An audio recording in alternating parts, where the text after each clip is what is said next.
Hello. Today we're going to discuss global branding, and I'm going to share my presentation with you, and we will jump right into this. So when we go global, so throughout this semester, we've been talking a lot about all the different ways that structurally we build a brand, we measure a brand, and then different situations brands find themselves in. For example, whether I am, you know, growing a brand, turning a brand around, launching new products, launching line extensions or category extensions. All of these are ways that we um, expand our brand presence. And in today's environment, more than any other, that's a major issue. The last phase is what happens when we take our brand global. So part of this session is going to be about the Keller text, but a little bit about my experience working internationally in Latin America and Europe, parts of Asia. So the the question we all ask when what's that in today's world going global is almost a prerequisite for success, because in this digital environment, and digital native brands that are born global on day one, um, it enhances the competitive environment. So going global requires really developing a world-class brand, having a long-term perspective, and in some cases deep pockets, because investing internationally means that you have to invest consistently across countries. Brands, no matter how successful, don't organically grow without some kind of awareness building activities. And that can range. That can range from viral activities but again, success of broad-based viral is relatively low. So there's some combination of ways of paid activity that's going to drive your brand. But why do companies go global? So first and foremost is sometimes there's, in the domestic market, there is growth in your category slowing, or there's substantially increased competition. If we look at a brand like Heineken, they're in the Dutch market. The Dutch market is fairly small. There's just north of 10 million people. Heineken is a mainstream brand in Holland. However, it is near Belgium, Germany, France, who have all sorts of different beer competitors. So competition in the Dutch market is fairly intense. So they went global as a super premium beer and have been extraordinarily successful because they went global before international beers had expanded in many multiple countries. Um, Second reason why companies go global is they believe there's a lot of opportunity and growth. A lot of companies that focused on expanding in the Chinese market or the Indian market, where you're dealing with a third of the population and a fast growing middle class, felt that that will enhance their opportunity, especially since at that time there was a thirst for global brands that just elevated the quality of competition in the marketplace. Also, if I go global, I can generally reduce my cost through economies of scale. So, I can produce an ad or marketing communications that are relatively consistent from a brand perspective, and I don't have to duplicate those production costs elsewhere. We learned that in the Dove case conversation, where Unilever really worked on a brand management system where all the brands were independent. They found there was a lot of duplication of costs because a lot of brand positionings were similar, different brand names, but same product, like an ice cream. They offered the same lineup, but with different brand names. It was a really expensive process. Whereas if I can have one global brand, like Coca-Cola, I can drive the brand, the core brand work out of Atlanta, but then allow some modifications. But for example, a company like ExxonMobil, what they'll do is they'll produce a number of storyboards by which TV advertising, digital advertising can be produced, provide them out to the markets. They will shoot video, and so they will shoot video all over the world, from developed markets, European, US markets, to developing markets in Southeast Asia and Africa. So they have the diversity of look, and then it allows the country managers to kind of develop the advertising that's relevant to their market, but it's a substantially more cost-effective way to do it. Brands need, like portfolio managers, need to diversify their risk, not putting all their eggs in the domestic market. And there's a clear understanding that consumers and customers are global.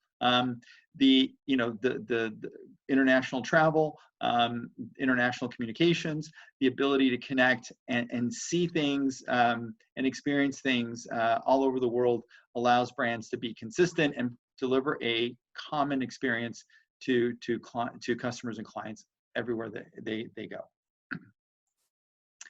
So when we think about, from a marketing perspective, what do, I'd like to go global. What decisions do I have to make before making that final decision? So there's 4 key factors for us to consider. First of all, we have to decide which markets to enter. It's important, if you're a US manufacturer or a US company and you want to go global, what's the first logical market? Some people say it's the UK or maybe Australia, but the fact of the matter is we have Canada at the northern border. Their market is extraordinarily similar to the United States, much more so than the UK, where the English language and American English and how they speak in England is different. There's different terminology, there's different sensibilities. Even though it's all English, there requires a little bit more subtlety in entering that market than the Canadian market. Nevertheless, you have to be very thoughtful when you go in different markets. We have to decide how we want to enter. Do we want to export our product? Do we want to establish operations? Do we want to develop a joint venture? So, that can determine whether we move quickly or a little bit more slowly. We have to decide on the marketing strategy and ultimately how we're going to organize. In the early 1980s, Nike expanded outside of the United States into Europe, and when they went into Europe, they targeted the top markets. They signed on distributors, but they organized their operations in Holland for tax purposes, not in any of the major markets like Germany or France or Italy or the UK that they were selling their products in. They gave distributors total control of the marketing communications. And so the Nike strategy in the United States was executed extraordinarily differently in every European market, and they alienated European consumers. It took Nike nearly a decade to kind of wrest control back from distributors and reframe the way the brand is positioned on the European continent. They have been extraordinarily successful since then, but it took them a long time because their marketing organization that they established from the get-go was wrong. So these are the things you have to think about before going global. So we have to, as we kind of look at the pluses and minuses, what are the advantages and disadvantages of going global? Because it's a big decision. You're committing a lot of resources. And when we look at the top 100 global brands, one of the criteria of being a true global brand is 1/3 of your sales have to be outside of your domestic market. So there's a substantial commitment. So let's take a look at some of the advantages. Like we mentioned a moment ago, the economies of scale in production and distribution gives us an advantage of going global. We'll have relatively lower marketing costs because the production costs, the core costs, the product design costs are all leveraged across multiple markets. It gives us more consistency in negotiating with regional or global retailers. It provides greater consistency in our brand image, the way we learned how Unilever did it in different product categories like ice cream or working with the Dove brand. And then one of the most important ways that we can take advantage of going global is leveraging good ideas quickly and efficiently. Procter & Gamble as an organization has 4 centers of excellence all over the world in North America, Latin America, Asia, and Europe.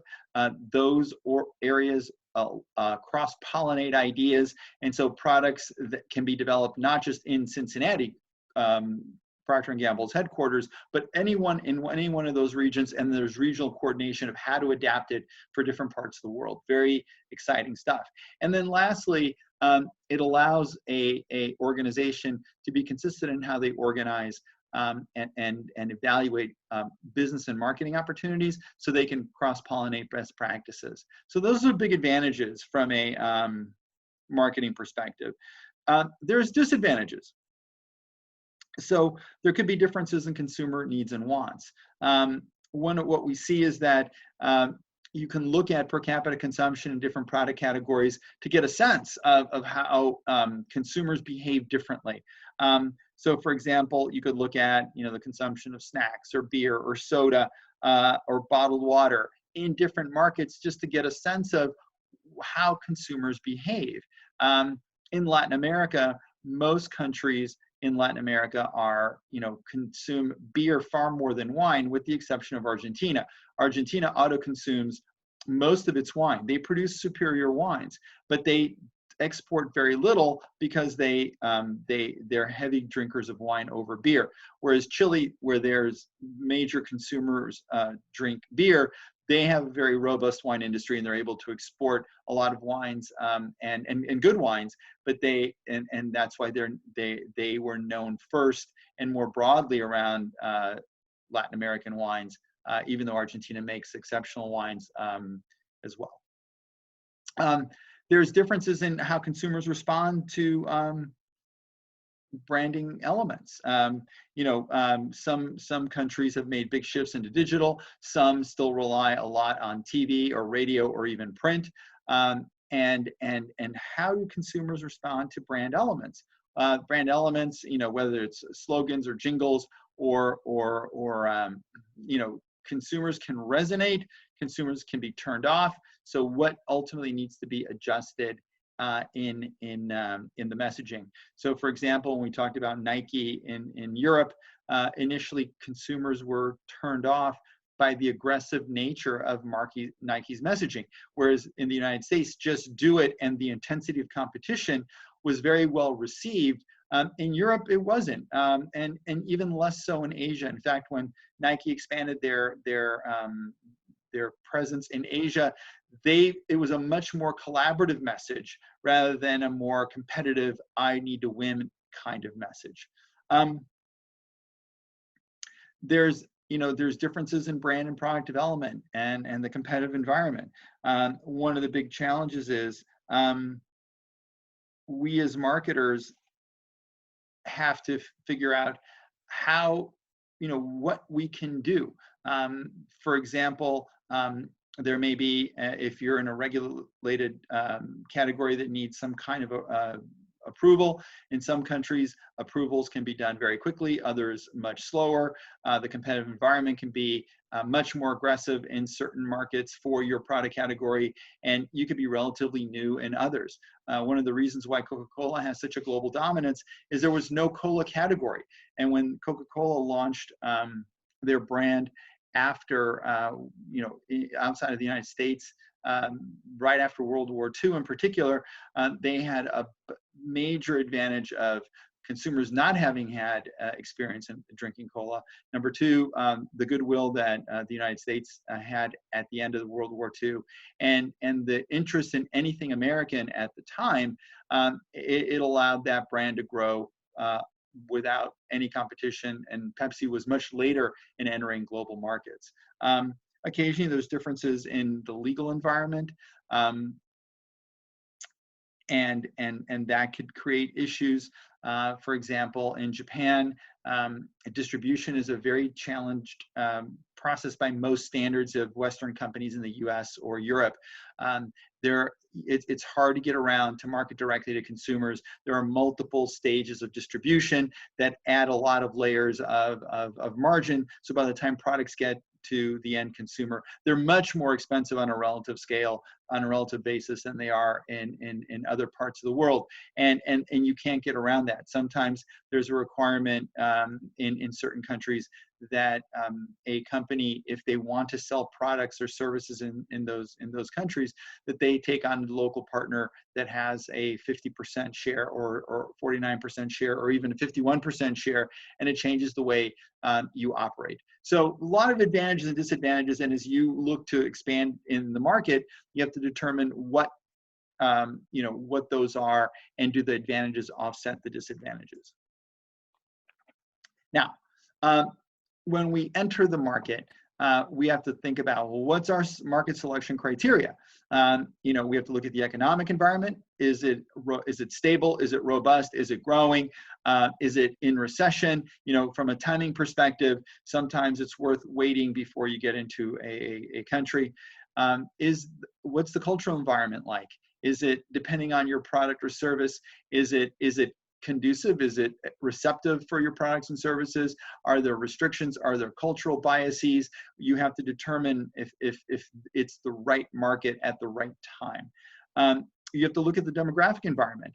If you have a market targeting younger consumers, a lot of developing markets could be great targets because their demographics are much younger. If you have market products and services that are geared toward more mature markets, people that are middle age and above, and are looking at different dynamics than some traditional, you know, some more developed markets like in Western Europe, in Japan, in the United States could be good options. You have to look at the political and legal environment. One of the ways that brands succeed overseas is that there's two sets, you know, that laws are both protecting the consumer, but at the same time they protect businesses. And is there a robust structure there that I can operate in a good competitive framework without having disadvantages? And then finally, the political component. You could look back and you look at countries like Venezuela today, would be a very, very difficult climate to get in, to launch a product. If I'm going into Latin America, I might look at more stable countries like Mexico or Colombia. Now that before, you know, 10 years ago, Colombia would not have been stable. Argentina, you know, Chile versus Venezuela, for example. So we have to really think about what are those selection criteria. And then once we decide which markets we want to go into, we have to determine, well, what's going to be our entry strategy. So I can export existing brands. I can acquire existing brands that are already sold in the new market. I could buy market share, or I can create some kind of brand alliance with another firm, a joint venture, and launch the brand that I have and leverage their expertise, some kind of partnership or licensing agreement. That's what Nike did with its distributors. They provided, they gave them a licensing agreement, but it was poorly defined. And so again, it took Nike nearly a decade to kind of understand what went wrong, adjust for it, and kind of reclaim control. So once you're in, you have to determine what are going to be those trade-offs for the market entry strategy that you decide to choose. So there's three strategies, as we mentioned a moment ago. I can expand my brand. I can export my brand into a market. I can acquire a brand and gain instant market share, or I can have some kind of alliance. And so the three dimensions that we evaluate for market entry strategies are the speed at which I can enter the market and then, you know, create a consistent and growing market position, the control that I have as the brand itself, and the investment that I have to make in the market for that kind of entry strategy. So if I'm going to export my product, it takes a while. I not only have to establish that export mechanism, but I have to spend the time to develop the marketing plan, execute the marketing plan, find ways to grow the market, and learn about the market that I'm rolling out into. The control that I have is very high, and the investment can range from medium to high depending on the competitive nature of the market. If I acquire a brand, boy, I go from not owning anything one day to having a market position the next day. The control is medium, and the reason is not because I own the brand. You know, I'm either I buy it outright or I have a majority stake in that local brand. But the issue is the brand already has its own momentum, its own issues that you have to understand, and that understanding doesn't happen overnight. So you may not have as much control, even though you own it outright from the beginning. And that's the most expensive strategy overall, because you're putting in that money up front, and then you have to support and grow the brand after that. From an alliance perspective, a joint venture where we're relying on a local partner or a licensing option, I can move relatively quickly because my partner has a presence in the market and they can expand the business much more effectively than I can if I'm exporting. However, depending on the relationship, who controls what, that my control is relatively low. And I'll give you two examples. In the case of Nike, the distributors were able to control the communications, and Nike didn't have much of a say. And so what was interesting is many of the distributors that distributed Nike shoes also distributed in Europe Adidas and Puma, which were the #1 and #2 brands. So what they ended up doing is selecting product lines within the Nike portfolio that really didn't compete against Puma and Adidas, and they were the much more expensive brands. So it didn't allow Nike for rapid distribution and growth, even though, and so they were seen as a super premium brand with an aggressive marketing campaign and the just do it mindset. So that's an issue. Another example is in the satellite television business. When DirecTV expanded their presence in Latin America, they were able to expand very, very quickly because they were able to develop joint venture alliances with local media partners, but they were willing to take less than 50% control of the joint venture, giving the joint venture partner final say. So what ended up happening is DirecTV's marketing message was extraordinarily splintered. The quality of the messaging was random by country, and there certainly were not kind of the leverageable, leveraging those marketing expenses that we said was an advantage in the case of DirecTV. But then again, they didn't spend as much money, and they got market presence pretty quickly. So once we decide which strategy we want to use and we are in the market, we want to design our global marketing program. And one of the dilemmas that marketers have had forever is the balance between how much do we standardize, how much does our core brand positioning get directly translated into a market, how much do we customize, how much do we adjust our brand messaging to be relevant to a local market. So there's a lot of different drivers for this. If we look at the standardization arguments, you can go back to the early 1980s with Harvard Business School professor Ted Levitt, who really had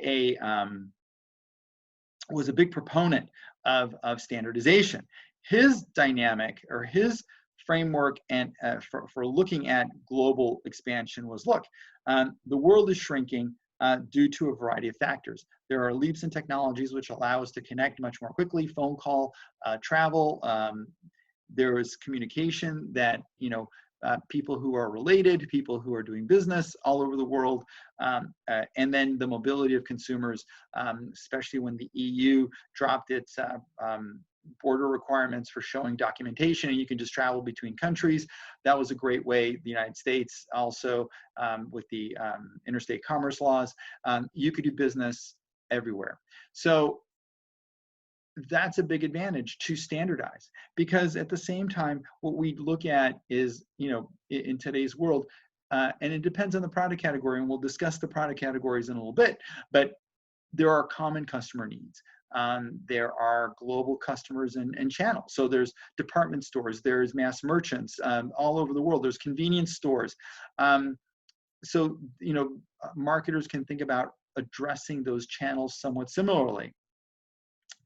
There are favorable trade policies and common regulations. So for example, in the EU, it used to be that I had to register a product in every country. I had to develop labeling that's for every country. Now there's standardization on terms of how the labels can read if I'm selling products in the EU. How many languages do I have to translate my product into? Same thing, there's trade agreements in Latin America, like the Mercosur agreement with Brazil, Argentina, Chile, the Andean Pact, which includes Peru, Venezuela, Colombia, and so you look at these, and even recently the Mexico-Canada U.S. free trade agreement that was passed that updated the way those three countries, each of the most important trading partners in that block, engage. Often there's compatible technical standards, and ultimately, as there's transferable marketing skills. At the end of the day, MBA programs are expanding all around the world. The quality of MBA programs are increasingly more similar. The quality of instruction and the quality of insights helps. So it creates a marketing class that can go global. As we talked about in the case of the Samsung case, that was one of the big issues that Eric Kim, the CMO, was looking at is that, look, I have to bring in the best people, and I can't rely only on the people in my market, in the Korean market, but I can bring in people from all over the world to elevate the way we communicate about the Samsung brand. So that's the standardization argument. The customization argument says, hey, there are unique needs. And given that I have unique needs, then I have to think about, every market's going to be different. There are dissimilar channels. When, in my personal experience launching satellite TV in Latin America with Sky, what we found is that in the United States and in Europe, there were mass merchants, there were electronics retailers that provided a distribution channel to sell satellite television or online direct. But in Latin America, it's a little bit different. In some countries, Mexico, Brazil, Argentina, very similar, broad base of electronics retailers, of mass merchants that were department stores. Whereas in Colombia, which is the third most populous country in Latin America, there were very few department stores, mass merchants, and almost no electronics retailers. So scratching your head, well, how do you sell this? And what we found is that in the case of Colombia, the cell phone distributors, there were thousands of them. And they were literally on every street corner.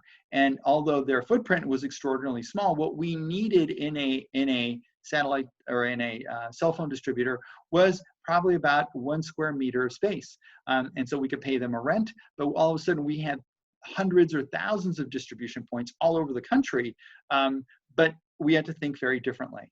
And then there are, problematic trade policies and incongruent regulations.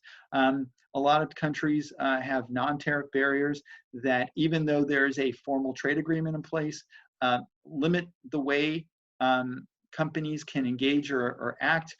In the case of China, and one of the issues around Chinese trade is that the Chinese government oftentimes asks, in order for certain classes of business, could be pharmaceutical, could be automotive, to provide that technology to a local venture partner, and the fear that technology might be stolen is a major issue, not just in China, in India, and quite a number of countries worldwide.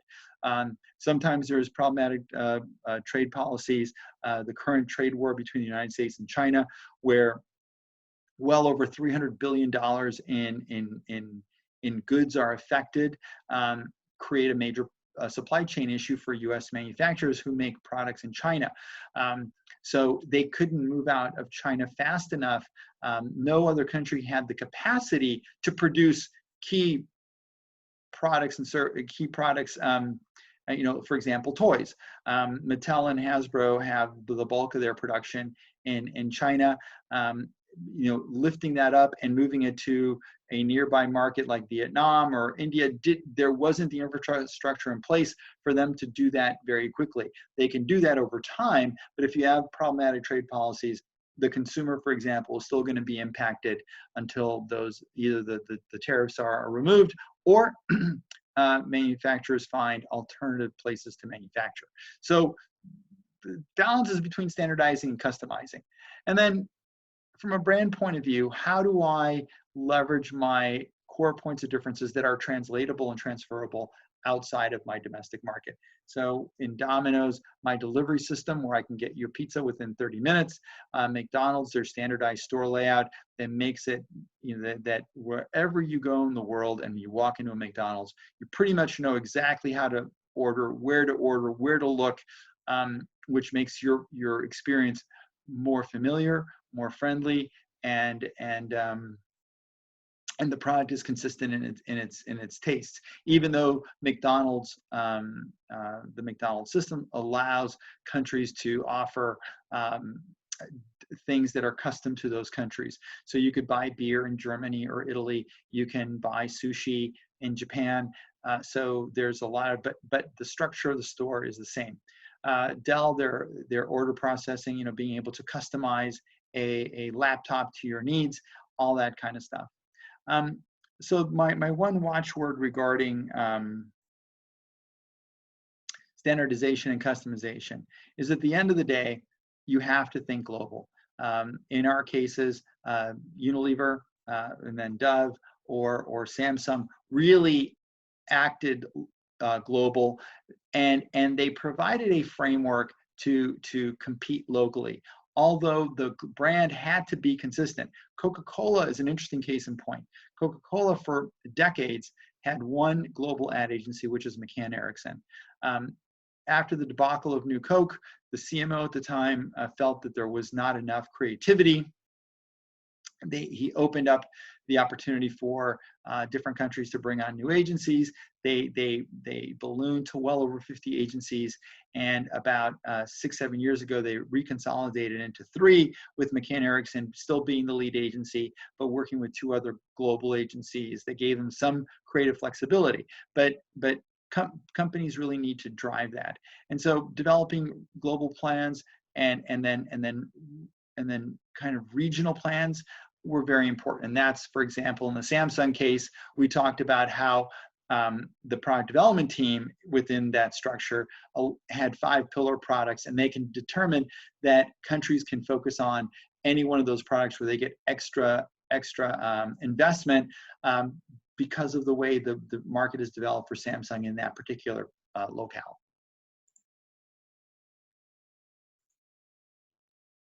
All right. So when we think about our brand positioning, we have to look at a few things. We have to look at, what's the mental map of the consumer in the new market location? What are the core brand values, and which ones do we need to focus on? Is it exactly a lift of our domestic brand positioning, or do we have to create any new associations? And then in our assessment of points of parity and points of difference, there may be some different points of parity and different points of difference that we need to consider. So the mental maps, how valid is the customer knowledge of our brand or our category in their minds versus the domestic market? How valuable are our core values, the brand associations, the points of parity and points of difference that we've built over time? Do we have to make any changes to our brand positioning? Do we have to create any new associations? Are there any associations that are not being leveraged enough? They could be secondary associations in the domestic market. They could be primary associations outside. In the case of Heineken, there's a number of competitors in Northern Europe that have a green bottle, like Beck's beer in Germany, but there weren't a lot of green bottles. Most of the bottles in North America were brown or clear. So green gave them a unique association in the early days and really associated that with premium beer, which gave Heineken a head start in the marketplace. And then from a marketing planning perspective, if we kind of, do we use the same marketing activities? Do we have to change our marketing plan? So in the case of Nike, when they launched in Europe, the Just Do It campaign needed to be refined to be not so competitive, not so win at all costs. And it wasn't until that Nike started really associating themselves with soccer were they able to kind of break through in the marketplace. So always have to be thinking about those dynamics. So Keller talks about 10 commandments of global branding, and very, very important that, understanding the global landscape, not taking any shortcuts, understanding the kind of infrastructure that you need to establish to be successful. How do we embrace integrated marketing communications, and how do we cultivate the kind of partnerships that allow us to be successful in a new market? So going to the top, understanding similarities. I think one of the most important things is how do we, looking at developed versus developing markets, how do we make sure that we apply, products that suit local cultures? That are we selling it through relevant channels? Are they affordably priced for the market? What was interesting is when MTV went outside the United States and launched MTV all over the world, they used primarily the music videos that were being shown in the United States. Most markets, American or English music, do very well, but the minute they kind of switched the ratio of international, US music to a 50-50 and ultimately an 80-20 mix of local music, ratings shot up tremendously. Importantly, don't take shortcuts when you brand. What was interesting is, at what development stages is the category? When in Japan, Japan is one of the lead markets in terms of cell phone development. The whole point of difference for all the cell phone companies in Japan is providing lots of choice to their consumers. The Vodafone out of Europe bought a company called JPhone, and they took the number of models that the JPhone offered down to about 15, very much in the streamlined mindset of how Vodafone operated in Europe and in the United States. At the time, they were the managing partner of their relationship with Verizon. So if you go into a Verizon store, you see, 15, 18 models, whereas in Japan, their main competitor, Docomo, which is the Japanese telecom, offered almost 40 models. And it took, Vodafone lost a lot of sales to Docomo and lost a lot of market share by really, changing the category dynamics in that market. Establishing the right marketing infrastructure. We spent a lot of time in the Samsung case understanding what Eric Kim needed to do to structure the marketing team to successfully elevate the brand, both from a brand positioning perspective, to take the marketing strategy of digital digital and convergence and creating products that were going to be relevant to a core demographic, which was that 18 to 34-year-old early adopter of technology. Integrated marketing communications, making sure that when we roll into a market, we embrace integrated marketing communications. Red Bull uses a lot of similar messaging, whether they are in on-premise locations in bars and restaurants to supermarkets, but as they kind of elevate their activities, if they have the Red Bull Air Show, they may have different similar things to the Air Show in different markets to kind of create that degree of excitement that they're looking for. What you could see is also, if you look at what kind of consumers live in different markets. And there's a high individualism countries like the United States and large parts of Europe, and low individualism countries that are more collective, Latin America, Asia. How we market, what are acceptable messages become extraordinarily important. And then the last thing is cultivating partnerships. We know from the Pepsi Lipton Brisk case that Pepsi was an incredible partner to Lipton because they gave Lipton actually a lot more money than they would have been able to spend on their own. They gave them Super Bowl commercial preference. They expanded the distribution to make Lipton extraordinarily more successful. But if you look at this on a global level, you can look at how some countries, some companies have been very innovative. One of the most innovative companies worldwide has been Pepsi. And Pepsi, I'll give you two examples of Pepsi.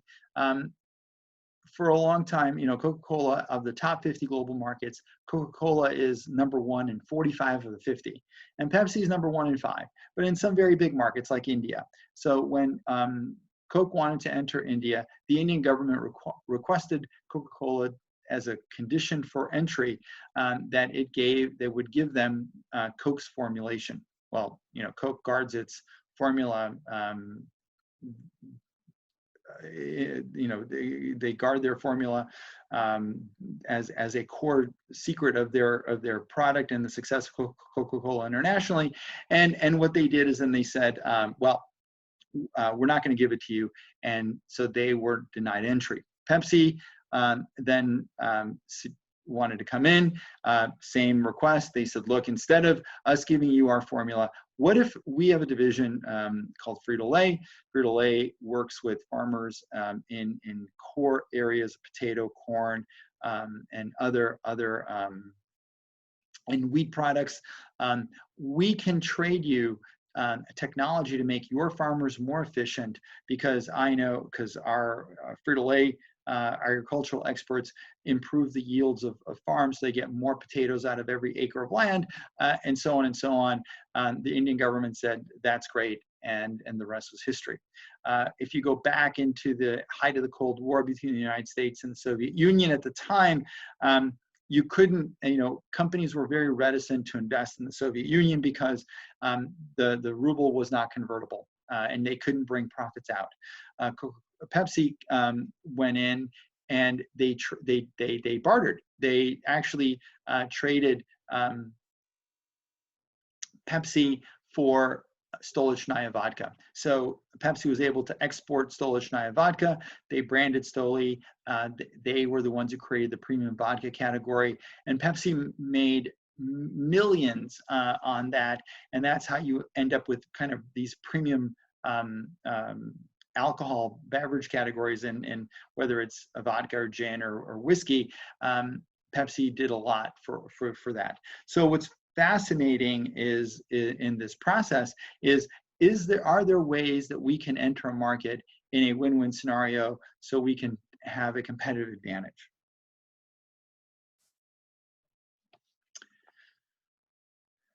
So commandments 6 through 10, make sure you balance your efforts between standardization and customization. We talked a lot about that. How do we balance control? And we'll talk a lot about that between, are we going to have global control, or are we going to allow local general managers to have greater control, like when we talked about Unilever? Do we have operating guidelines? Because one of the most important things that as a marketer is that we have to help define as much what our brand is what our brand isn't. Because by saying what we're not, it ensures that local operating managers stay focused on the core essence of the brand, and they know kind of where they can't go outside to market. How do we measure, and then how do we leverage our brand elements? So as we talked about standardization and customization, clearly you have to balance, and we're going to talk about in a minute categories where where it's easier to standardize versus other categories that are not easy to standardize, like food. We have to determine how much, in terms of product characteristics or services, if there's physical performance that can be evaluated, and the type of physical performance is consistent by for consumers worldwide, or degrees of psychological satisfaction, and so that's really critical. As I mentioned about control, it ranges from really centralized to decentralized, or some combination, and we'll go through that in more detail. Establish operable guidelines. So these are brand standards that allow you, Coca-Cola does an amazing job at creating brand standards that help local managers know what the Coke brand is, what the Coke brand absolutely cannot be, and it gives them a clear way to make local decisions that make sense, still keeping the brand in line with the global charter. Ensuring that we as marketers have the right kind of global brand equity measurement system. Are we doing brand tracking? Are we consistently doing that? If we go to the Samsung case, the market-driven change, all the market research that allowed them to understand how developed the market was, what the brand personality was versus other competitive brands, and it allowed them to then to assess, are they allocating resources effectively or not? So very, very important. And then lastly, how do we leverage our brand elements? Whether it's the Apple logo or the Nike swoosh or the McDonald's golden arches, what are those things that are going to resonate across the board without having negative perceptions because of whatever the image happens to be or the brand element? So those are the 10 commandments of global branding. So what's essential for building a global brand? So two things. Number one is three things in terms of the essential aspects. One is, do we have a brand positioning, and can that branding be applied globally? Is the brand transferable? That's the most important thing. If our brand is very local and people don't buy into that locality, Kansas City barbecue sauce, for example, and that has no meaning or credibility outside of the United States, that becomes more challenging. Can a technology be applied globally with local tailoring? So when Samsung is rolling out new cell phone models, new televisions, some countries, some televisions are a little bit too advanced for the market, and they would be far too expensive. And so they have to, say, well, what am I going to roll out in each individual market? And then what are the capabilities for local implementation? Are the marketing channels ripe? Is my target audience consistent? Do they have the means to buy the product? Can I reach them easily enough? Is it really hard to reach that target audience? And then we can look at what industries are more easily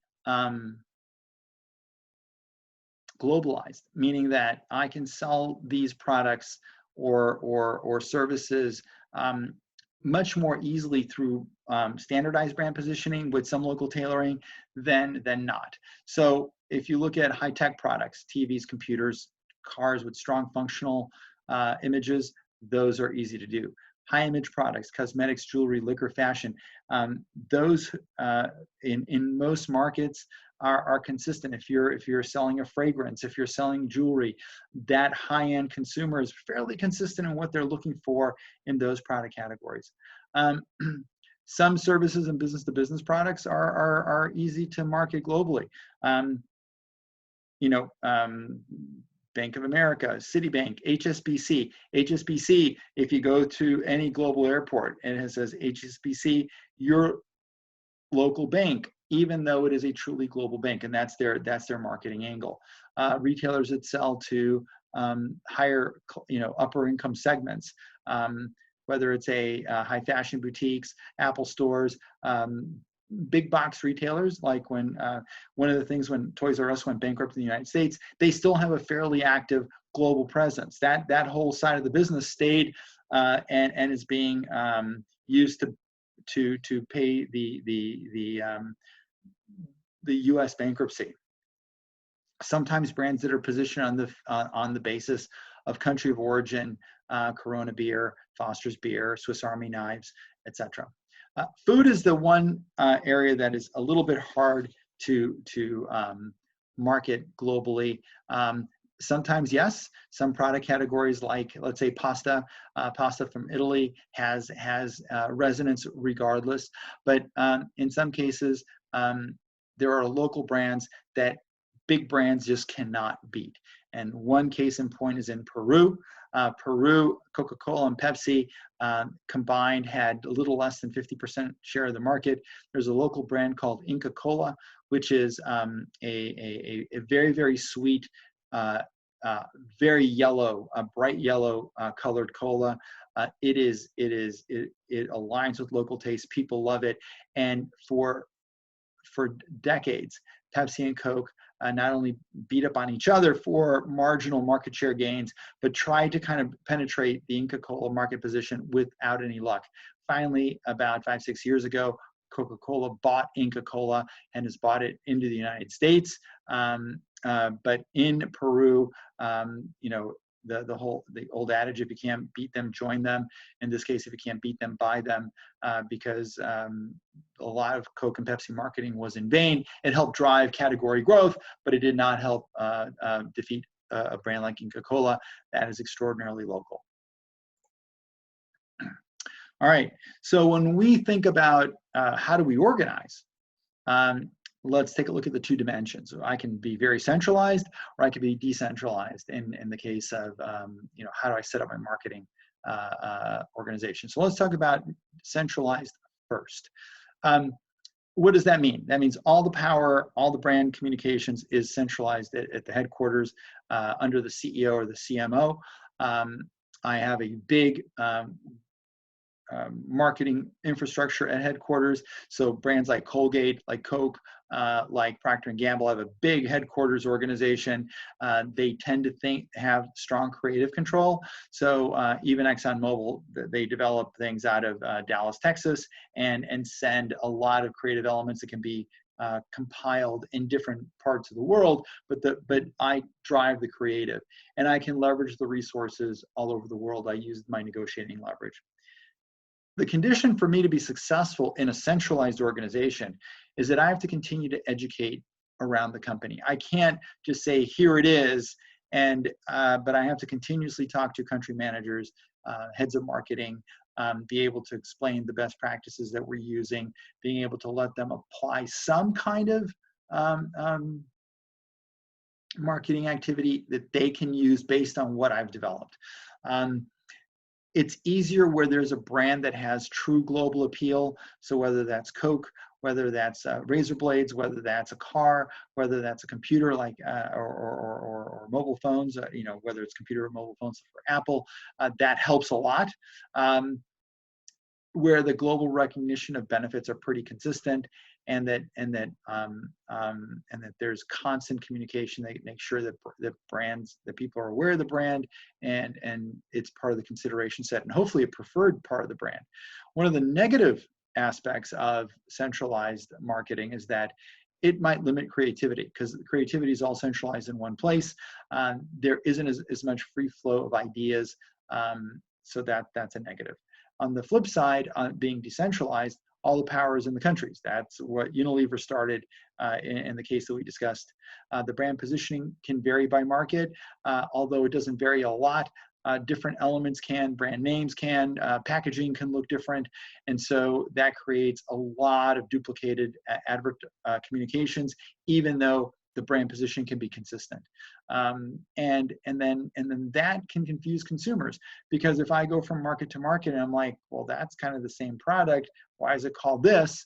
It doesn't leverage my ability to take advantage of mobile consumers going across markets, and they're looking for something. They're looking for McDonald's, they're looking for the Magnum bar by Unilever. The conditions to be successful in a decentralized organization is you really need an excessively strong marketing leader. That's how Eric Kim at Samsung initially started, because everything was until he was able to consolidate, structure his organization. He had to go out to talk to 200 country managers to communicate the mindset of that, hey, this new digital convergence is wow, simple, inclusive, meaning that what we're developing is going to be breathtaking for consumers. It's inclusive because with convergence, it allows not only consumers to interact, but also create a technology ecosystem that links their TV and mobile phone and other devices together. And then inclusive is that it's shareable. You have to and you have to be able to not only be a strong marketing leader, but be able to communicate across markets, be willing to listen. And one of the ways that you can be successful as a marketing leader in a decentralized organization is, how do you apply best practices? How do you engage people so everyone's having the right conversation as opposed to having a different conversation? And one of the big advantages, even though you have a global brand, is that you have a lot very strong localization opportunities, because people consume this product differently in different parts of the world. The downside, it can create a lot of consumer confusion, as we learned at Unilever before they kind of consolidated into the master brands like Dove. So one of the things from my experience in well over a decade of leading international organizations is I learned a few things. Is that once you're out of major developed markets, and even in some developed markets, there's not enough competitive information. In the United States, you have a lot of different ways to get data from, scanner data from mass merchants, supermarkets, convenience stores, through Nielsen, IRI, and others. Your agencies can look at competitive communications. Internationally, it's improving, but it's not consistent, especially in developing areas in Africa, Southeast Asia, much of Latin America. So that's number one. Number two, quality and training of staff. Even though that's improving, there's still some variability depending on how your global destinations are where you are located internationally. Your teams may not be as consistent across the board. There's limited understanding of research, media, and alternative marketing techniques. A lot of times, companies, international divisions make decisions using the wrong kind of research. They might rely on qualitative testing focus groups to make a decision where a quantitative test needs to be done. You need to develop very rigorous testing protocols to ensure that all the markets, if they're making that, you're able to allocate the resources effectively.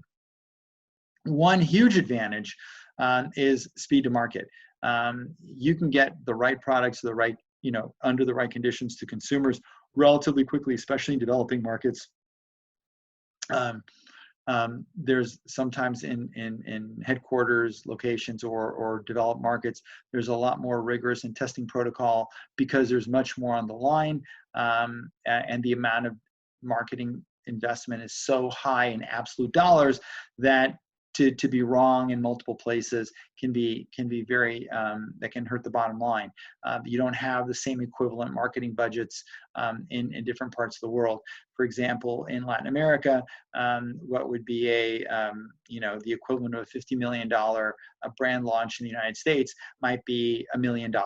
So a lot for that domestic market, but not in the absolute terms the same thing. So I can roll out in a lot of markets if I'm going to spend, $1 million, $2 million, $3 million in developing markets and get the same kind of impact as if I'm going to spend 50 million or more in the United States. It's important that you listen to what's happening in the marketplace, listen to local management, but with a little caveat where occasionally their modus operandi is it won't work here because, and that's a major issue because sometimes it's true. You may think, look, we do it this way in our domestic market and some of our big international markets, and what are you to tell me that I'm wrong? Sometimes they're absolutely right, and a lot of times they're wrong because they don't understand or know any better. So it's having that conversation, being able to do best practices and help them prove to you why that's not the case, as opposed to them saying this is a feeling. And lastly is kind of the whole notion of logical versus emotional consumers. Even if you go in Western Europe, in the northern part of Western Europe, the UK, Germany, Scandinavia, very logical. If you go more south, Spain, France, Italy, Greece, much more emotional consumers. They appeal to a sex appeal and versus more facts. And then the humor is extraordinarily different. Humor in the UK is radically different than humor in Germany versus humor in Italy, for example. So what I'd like to do now is highlight a few personal experiences that I'd like you to reflect on. What would you do if you were me? So these are two case studies that I'd like to get your perspectives on. Is one when I left Frito-Lay and joined Savoy Brands International, which is a division of Beatrice Foods, and later bought by a huge Venezuelan conglomerate, that we had to reposition a company. And the second case is on Sky Latin America, part of 20th Century Fox News Corp, launching a brand new category in the market. So the challenge to you for Savoy Brands. Savoy Brands is even though it says Nestle Savoy, so it was purchased by Nestle fairly recently. The Savoy Brands was the market leader in snacks, so like Frito-Lay, candy, ice cream, juice drinks. But the 75% of the total business was snack foods, potato chips, corn chips, tortilla chips, and the like. I joined them as the vice president of marketing and strategic planning. And here's a situation that I found myself on day one on the job.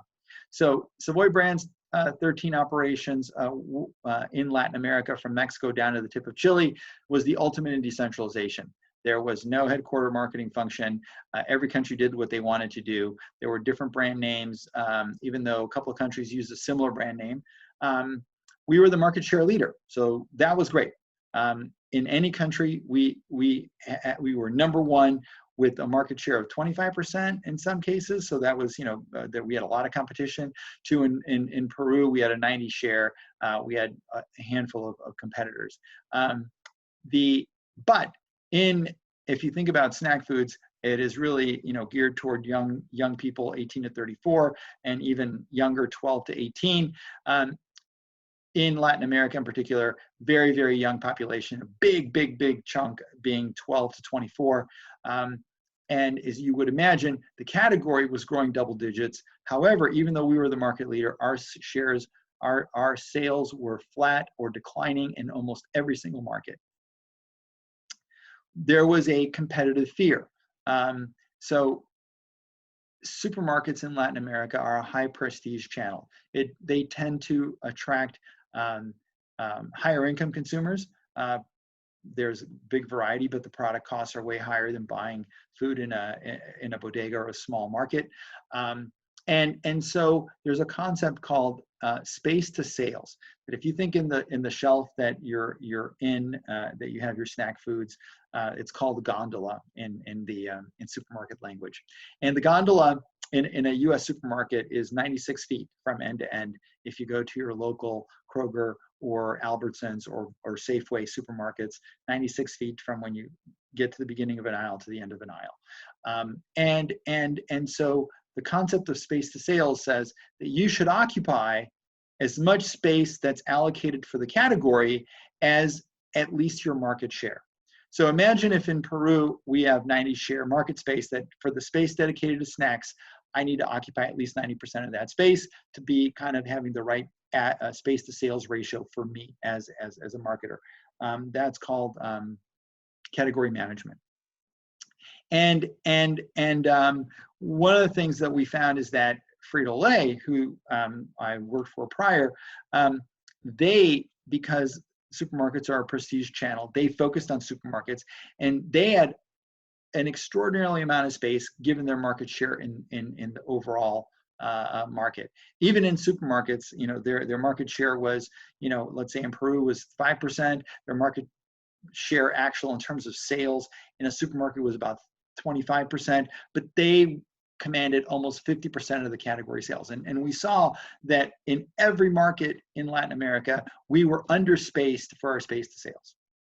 We didn't have any clear brand positioning in the market, and because of the ultimate decentralization, there was no contact between countries.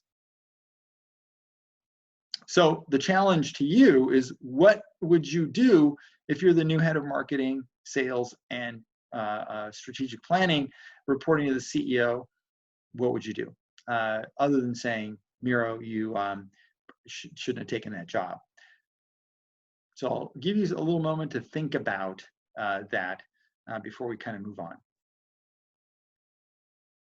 Okay, you gather your thoughts, and you could pause the video here, and then we'll kind of move on.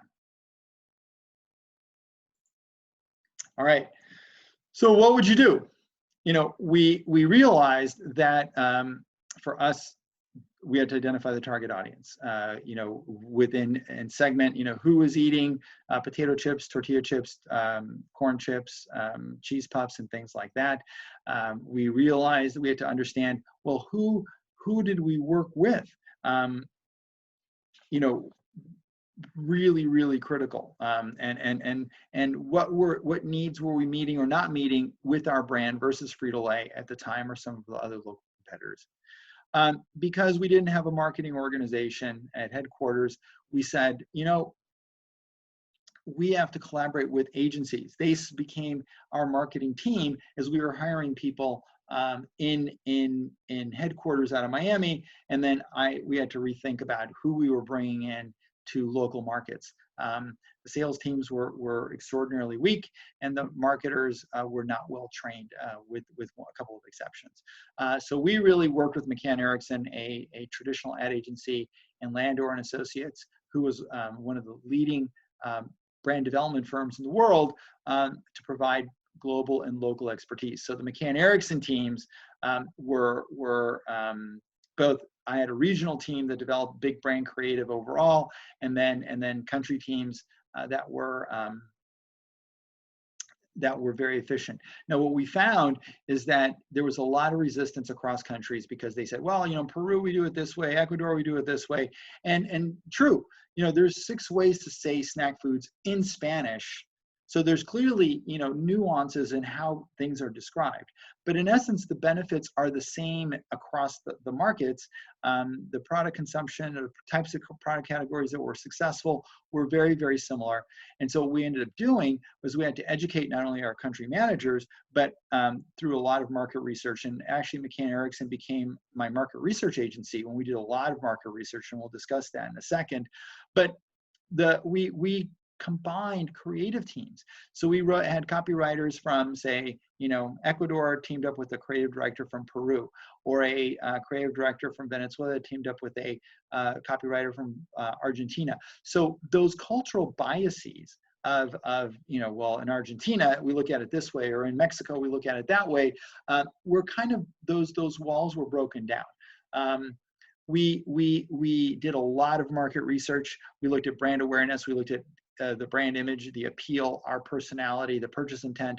And what we found initially is that our brand was seen as friendly, but from a personality perspective, grandfatherly. When we said, well, who would you equate it to? They said Frank Sinatra. Well, in some ways, Frank Sinatra is a great option, but not to 8 to 24-year-olds. And at the time, and this is in the middle 90s, Frito-Lay was cool, hip, and Madonna. And Madonna at the time was the #1 international recording artist by far.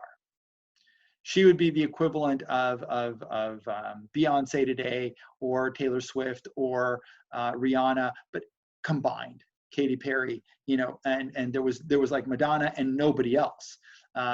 And so that was a big deficit that we had, as being grandfatherly versus relevant to our consumer segment. One of the things that when we developed our brand, our brand strategies, is we want to avoid the whole idea of cool. Cool is a bad word. You can't say, I want my brand to be cool, to an agency, because they have to interpret your definition of cool. Consumers or customers have to ascribe coolness to you. So if you're consistent and honest in your brand positioning and then your creative strategy, and consumers resonate and say, this is great, fantastic. You could be as, and again, another buzzword that I hate is authentic, but you have to be honest and translate your brand in a way that consumers will be able to resonate.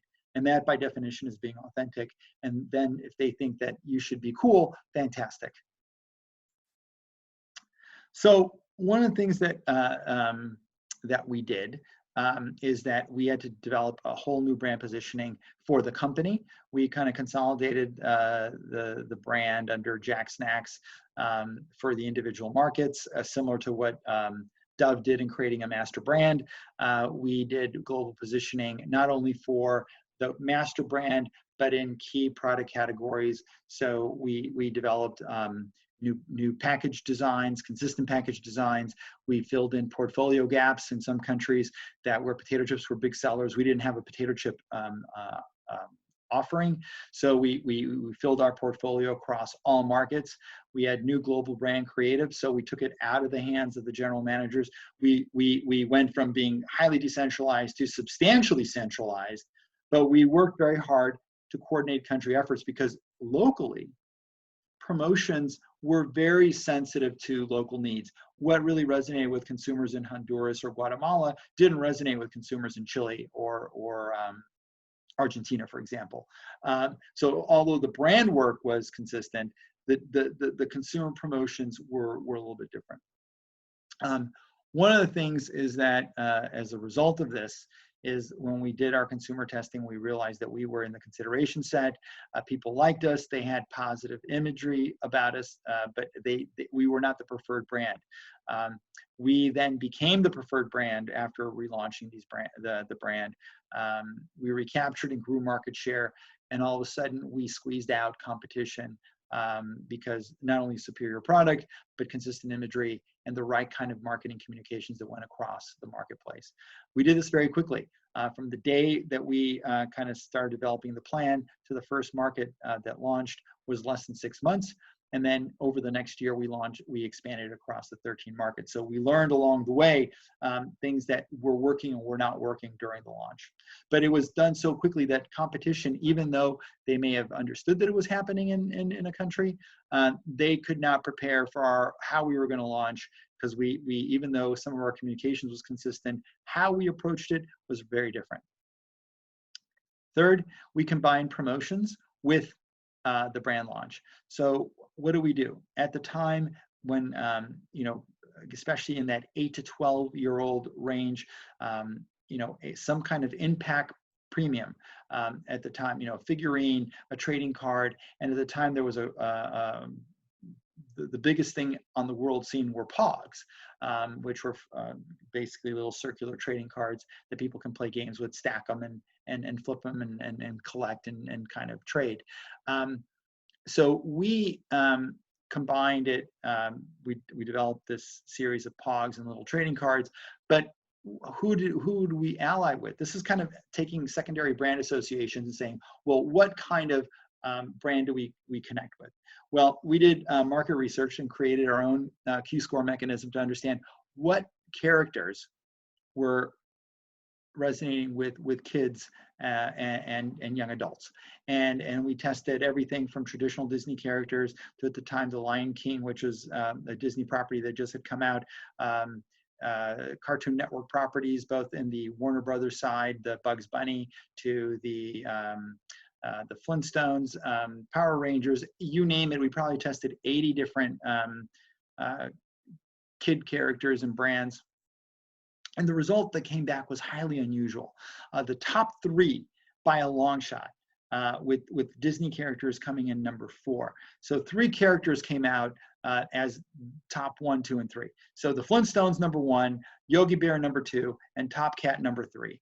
And we kind of scratched our heads because they would not have been the immediate licensing negotiations that we would have. We would look at Warner Brothers, at Bugs Bunny and Daffy Duck, or Disney or other characters. And what we found, and why that's the case, we found that especially in most of the markets at the time, television, there were 3 national networks.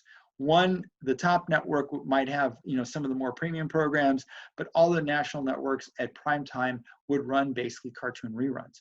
And the ones that they chose in pretty much all our 13 markets were Cartoon Network reruns, the Flintstones, Yogi Bear, and Top Cat.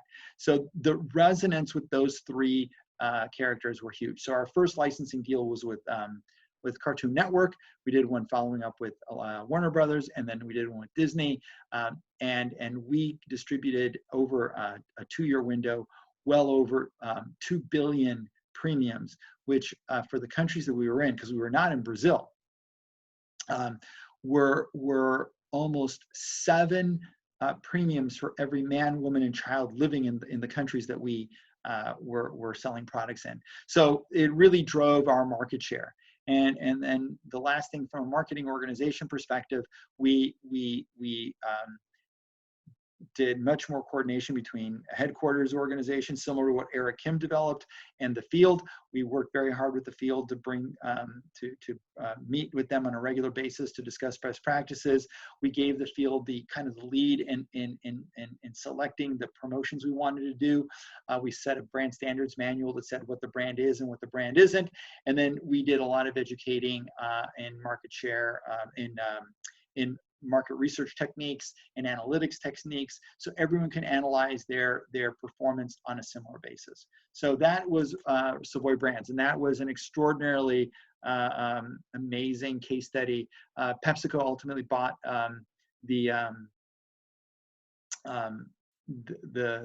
this business, the snack business, the chocolate business, which was owned by Beatrice Foods and was part of the Savoy brand in Venezuela, was later bought by Nestle.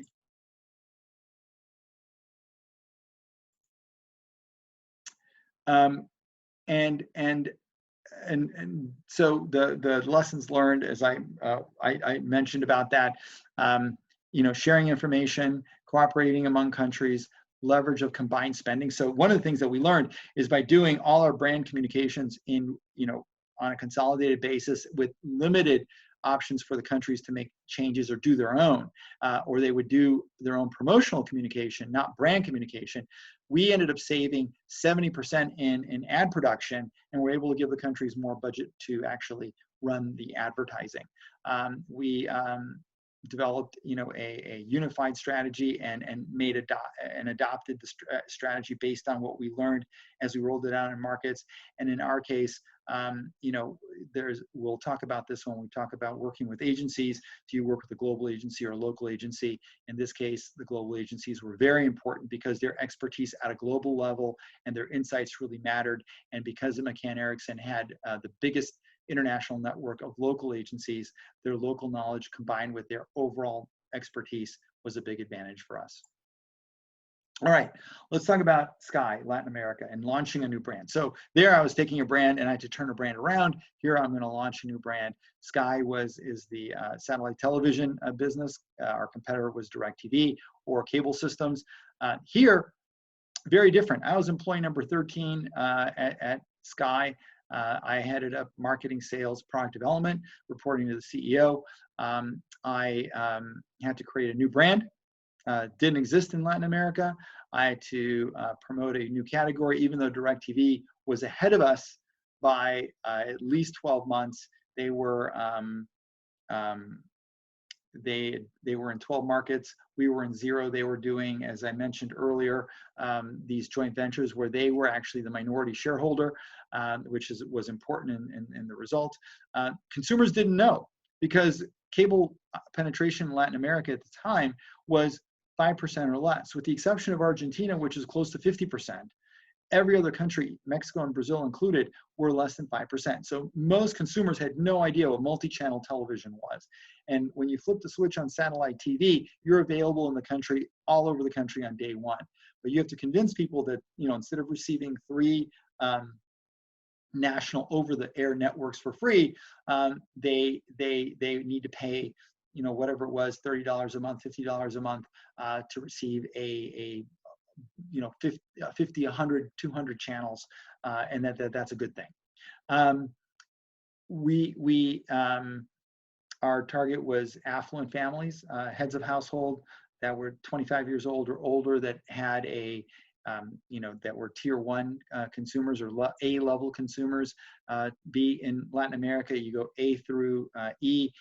Each one represents, the highest tier, but A consumers tend to be anywhere from 1 to 4% of the population.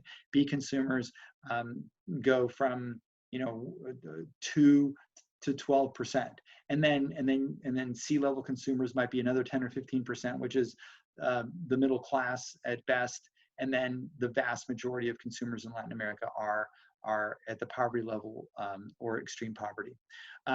As I mentioned, we were number 2 in the market by at least 12 months. So DirecTV had a 12-month head start. So they were already communicating in the marketplace And our challenge, or my challenge, was how do I develop a brand in advance of our launch? So I had to get word out that we were coming and then launch the brand.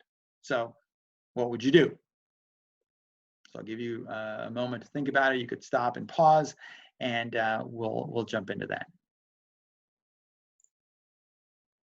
So, you know, one of the things that we had to do was I had to finally acquiesce to allow the competition to educate the consumer to the benefits of the category. I had to allow DirecTV to say why satellite TV is great. So when we did interviews with the CEO or myself or our general managers in different countries, we all said, look, we agree with DirecTV. Satellite television is superior. However, here's why you should wait to buy multi-channel television until Sky comes in because of these reasons. We had a very compelling product lineup. We bought all the exclusive rights to soccer. So even though the national networks would show at least 1 or 2 soccer matches a week during the season, we bought the rights to the local league, and we offered British Premier League or Serie A in Italy, or whichever key leagues we had rights to for that country. We developed a clear brand positioning that was very distinctive from local cable companies and DirecTV. We had a whole setup of core values. We developed a compelling creative strategy. And for those of you who speak Spanish, is Es tu entrada. Es tu entrada means it's your way in, it's your ticket. It's slang in some ways for kind of your way in to the back, to see what the real situation was, and whether we were giving you movies on demand, live events, whether they were sporting events or concerts, we gave you exclusive stuff that nobody else would give you. And then we really positioned it as an experience, not an electronics purchase. That was a big difference between us and DirecTV. DirecTV focused on the equipment, the satellite dish, the box, and the ability to see a lot of channels. We talked to them about seeing these movies in a different way, experiencing events in a different way, seeing sports in a way with multiple camera angles that even on the national network, you have nothing close to that. So we really kind of created a well-defined product, a brand positioning that was distinctive, and a promise that was worth considering and waiting to buy and waiting for your purchase to evaluate. So what we did is similar to Savoy Brands. We had to hire a regional agency team. We integrated advertising, public relations, and design. So the how our in-store locations were going to look like. So we talked about, you know, in the TiVo case or in Samsung, you know, how we create an environment in a store wherever we're selling that is going to be worthy to stop, to evaluate, to look, to say wow, and to sign up, and to educate our reps in location to be able to talk to a family and to understand what were the needs of the male head, the female head, if there were children present, what the children wanted to watch, and be able to craft a solution or discussion for them that they're able to go, yes, I want to sign and I want to get this installed. One of the big issues that we saw is that it took DirecTV 4 to 8 weeks to get product installed. We set up a system where we can get you installed within 10 total days, we exploited that in a way that, you know, it's like, well, if you're going to wait 4 to 8 weeks anyways, you know, wait till we're here. Once we're here, we'll get it done now. Our big promotion was the famous Mike Tyson Evander Holyfield fight. We gave that away for free, the one where Mike Tyson bit off part of Evander Holyfield's ear. We gave that away for free. And if you bought Sky in Mexico and Brazil by a certain date, we guaranteed that you would be installed before the match. And in Mexico, for example, boxing after soccer is right there. And so we gained well over 100,000 subscribers in less than a 30-day window, all in anticipation for watching this match. We tested a lot of creative. Because this was new, we wanted to make sure the creative was consistent across markets. We made it aspirational. We made sure that because it's Sky, we talked about us being in multiple markets as opposed to DirecTV just saying, hey, we're only in Venezuela, or we're in these individual markets. We said we had the best of regional networks, but also we had the best local. We actually showed in DirecTV did not actually have any local channels in any market. Their satellite capacity, because they were borrowing a satellite that also serviced the US market, they didn't have the capacity on the satellite to provide local channels. Our satellite was dedicated to Latin America, so we can have local channels, plus we had all the sports. We had a very compelling proposition. And then we had some degree of flexibility in our standards manual to allow individual countries to reinforce areas that were very powerful for them. So, for example, in Argentina or Chile, for example, they're very big on consumers are very big on cultural, especially in that upper end consumer on cultural programming. So whereas in Mexico, the big driver was the Tyson Holyfield boxing match that drove the most new subscribers. In the case of Chile, our biggest subscriber event was airing for free over regular TV as an experience, an Andrea Bocelli concert in the largest stadium in Santiago, Chile. We got a huge television rating on local TV, but we converted thousands of subscriptions overnight and became the #1 market share player in Chile over DirecTV, even though they were ahead of us by well over 12 months by the time we launched in Chile. So very important stuff that we did versus competition. What we learned, all the same lessons as Savoy Brands, agency matter. One of the things that was a challenge is make sure they work well together. We hired the Young and Rubicam group, which included Burson Marsteller PR, Young and Rubicam, and Landor, which is all owned by Y&R and now WPP. What was interesting is that although the three agencies worked well together, within Y&R, their headquarters team and their local teams butted heads all the time. Whereas when we worked at Savoy Brands with McCann had a seamless integration between their regional group that worked directly with me and the individual country operations that worked with the local country managers.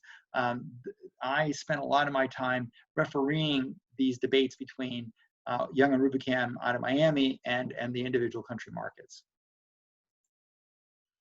So in summary, global marketing.